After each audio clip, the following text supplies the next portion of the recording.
He moved to Texas to become part of our team in 2019. And not only can you find him in the classroom or in the barbershop, he is also a life coach, public speaker, a poet, and an author for more than 24 years. I've come to know him personally as a man of truth, integrity, and perspective. Please welcome Justin J. Kyle Owens.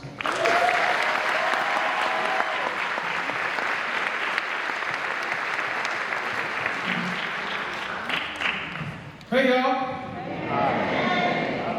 Graduates, any graduates in the building? Wow. Alright, let's try that again. Any graduates in the building? I'm honored to have this time to speak to you today, and to be honest with you, it can be a little nervous, because you know, we're in this great edifice, and we've got the people up here. So I'm going to ask you to do me a favor. I'm going to ask you to forget about the fact that we're in this building for a moment. Let's not think about the graduation. I want to invite you to come into my classroom. I want to invite you to let me have a conversation with you as I would with some of my students who are here in the audience. Is that okay? I say, is that okay? Yeah. See, I'm that type of speaker. I need some back and forth because y'all ready for me to get done already, and usually the keynote speaker ain't long and boring, so we're not gonna do that. So if you can hear me clap once, if you were listening, clap twice. Okay, so listen, growing up, I had a really favorite superhero. His name was Superman. I loved Superman so much that I would watch the shows, I had the comics, and as I got older, I really started to dive into the story of Superman. Anyone here in the audience happen to know what Superman's real name is? I thought some of y'all would say Clark Kent. And that's what I thought for a long time. My man over there, he was like, no, I know his name. His actual name is Kal-El, born of the house of El. And one thing I learned about Mr. Kal-El is that as I got older, he started to teach me about myself. I want to take just a few minutes to help you understand something he taught me. Because this world is filled with a lot of people who have a lot of things, cars, houses, treasures, and pleasures, but they're empty of themselves. One thing I learned as I got older is that if you don't have a firm grasp on your identity, you don't have anything. And you, my students, my future professionals, soon to be professionals, you've had an identity for at least 300 to 1,000 hours. You've been a Paul Mitchell future professional, and you've done your work to get here, and now you're ready to go out into the world and become the next barber, the next stylist, the next esthetician, the next great. And you're going to accomplish a lot of things, but if you don't have you have nothing. Sometimes it's hard to grasp onto your identity because, well, quite frankly, if you've looked at TikTok or Facebook or Instagram lately, you live in a world full of filters. So I need you to stop and think, because some of my students will tell you if you're not going to do anything after you sit with me, you're at least going to think. And I could get up here and give you the big hoorah and tell you you can make it. You already know that, because you've already made it. But what I need you to think about is when you're making it, who are you making it with? So there's 3 questions I need each and every one of you sitting here in these lovely cap and gowns, and if those of you who came to support him want to participate, then do this for me. I need you to ask yourself 3 questions. Who am I? Where am I? And why am I?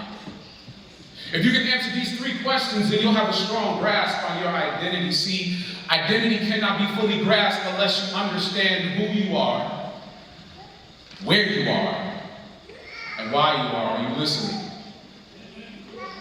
Clap once if you're listening. Clap twice if you're really listening. Okay, so here's how we answer these 3 questions. First, let's start with who you are.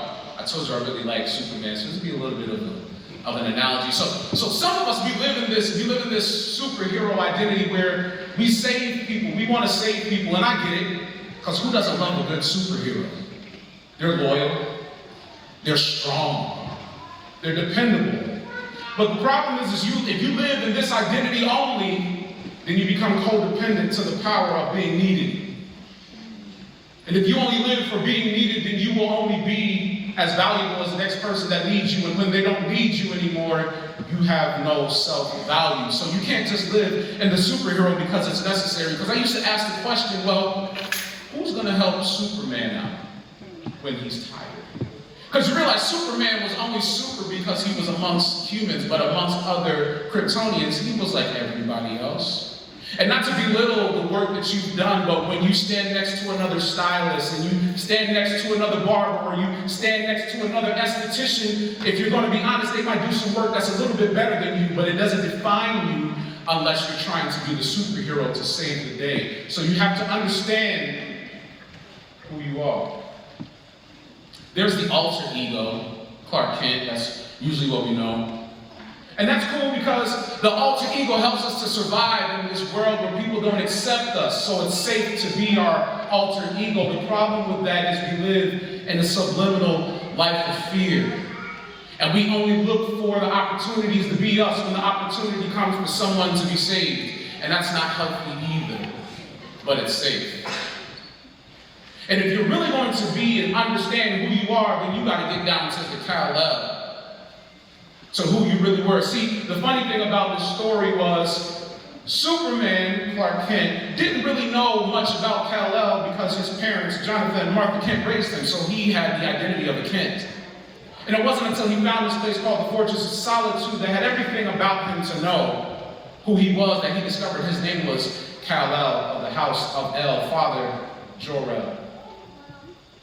And regardless of who you call your higher power, regardless of what you believe, you were created by someone, and it was beyond just your mother and your father, because there's an identity that's special to you, and your creator made you with a specific identity.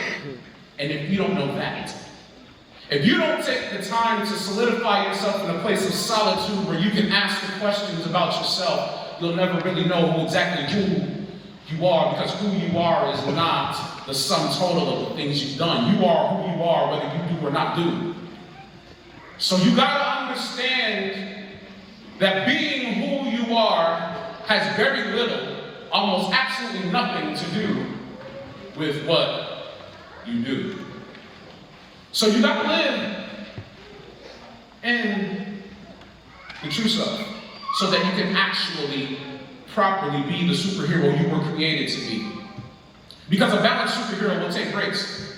A balanced superhero will say, no, I'm actually not going to save you because that's your problem and you got yourself into it, so I'll tell you what to do to get out of it, but I'm not risking my life. And sometimes that's something that you're going to have to learn in this profession. I'm sure every person up here who's been in this industry long enough will tell you there's going to come a time where you got to say no to that client. You got to say no to the person who's trying to get your time. Because if you don't have a firm grasp on your identity, then your situation, your circumstance, the people around you will define you for you. That's not a good place to be. So, who are you? Where are you? Where are you thinking? With all that I just said, how do you think? Do you filter your thoughts through a backside frame of thinking or a front side way of thinking? Some of you in the audience here, this should start to ring a bell. When you were in core, we talked about forward focus. We talked about how a 10% shift will take you from negative thinking, backside, for those of you who weren't in my core class, backside is negative thinking. Front side is positive thinking. Where are you? Do you filter a lot of things through the negativity? And I get it, it's easy. All you gotta do is turn on the news. And sometimes you can't trust that anymore because you don't know exactly if this was generated by AI or if the story is true or if the reporter has bias that they're trying to get you to understand. Either way, you have to understand where you think from.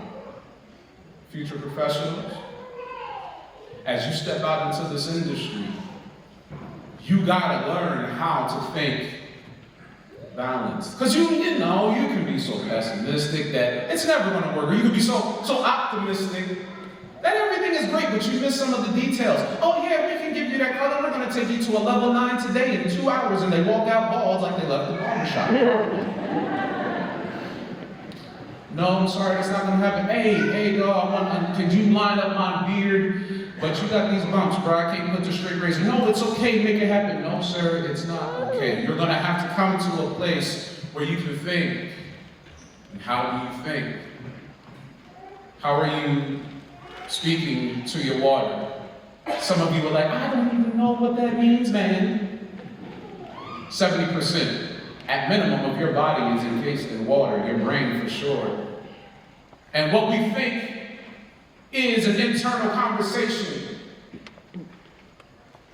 How do you speak to your water? Because your energy translates within yourself. By a show of hands, how many of you have ever thought about, if I won the lottery, I would do fill in the blank? Raise your hand if you've ever, okay, I'm not by myself. How many of you have just taken the time to think about it and you would pay your bills first? Okay. How many of you was like, I'm going on vacation first? All right, be honest, Paul Mitchell's staff, you cannot answer this question because Connor and Audrey's right there. How many of y'all said, I'm quitting my job?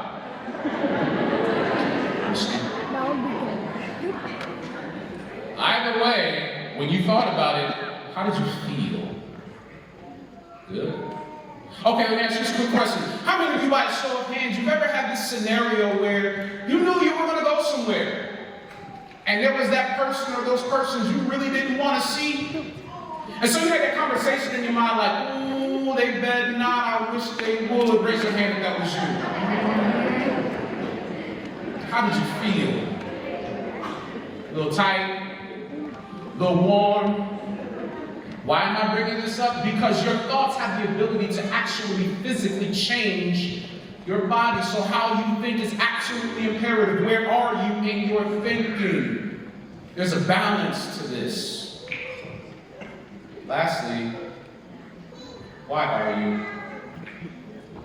See, some of you thought that, oh, now that I've become a barber, or now that I've become this cosmetologist or this esthetician, I've landed in my purpose. Nothing wrong with that.